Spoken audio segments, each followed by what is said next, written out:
Salut à tous et bienvenue dans cette formation, cette fois-ci dédiée à un nouveau logiciel dans la suite Substance, j'ai nommé Substance Alchimiste. Donc nous connaissons déjà Substance Painter pour lequel nous avons déjà fait une formation, mais aussi Substance Designer. La différence entre les deux, c'est Painter et plus une espèce de Photoshop 3D qui vous permet de peindre vos textures directement sur vos modèles 3D. Alors que Substance Designer est plutôt l'outil que vous allez utiliser en amont pour créer des matériaux de zéro, en vue de les exporter vers Painter, ou encore en vue de l'exporter vers des moteurs temps réel.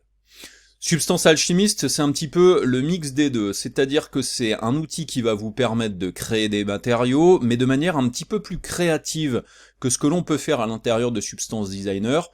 puisque dans Substance Designer, ça va vous demander de connaître pas mal de nœuds pour arriver à créer des matériaux, alors que à l'intérieur de Substance Alchimiste, on va pouvoir créer des matériaux à partir de bibliothèques, utiliser des espèces de filtres un petit peu comme dans Photoshop pour faire des mix entre plusieurs matériaux par exemple, et puis vous verrez que il y a aussi la possibilité d'utiliser des bibliothèques externes comme Substance Source par exemple, pour commencer vos matériaux ou pour les enrichir,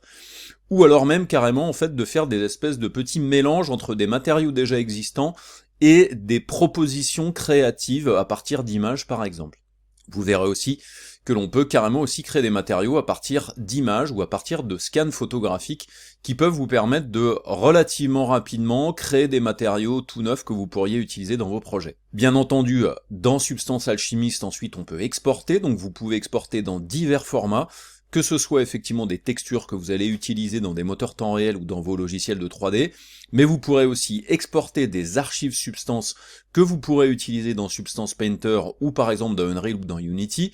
mais vous verrez aussi que vous pouvez exporter des fichiers Substance qui, eux par contre, peuvent être utilisés directement à l'intérieur de Substance Designer et du coup enrichir vos matériaux à l'intérieur de ce logiciel-là.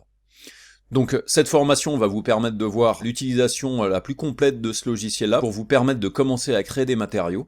On va créer tout type de matériaux en utilisant donc les options de mix entre plusieurs matériaux venant d'une bibliothèque, ou alors carrément créer des matériaux entre guillemets de zéro à partir de la fenêtre de création.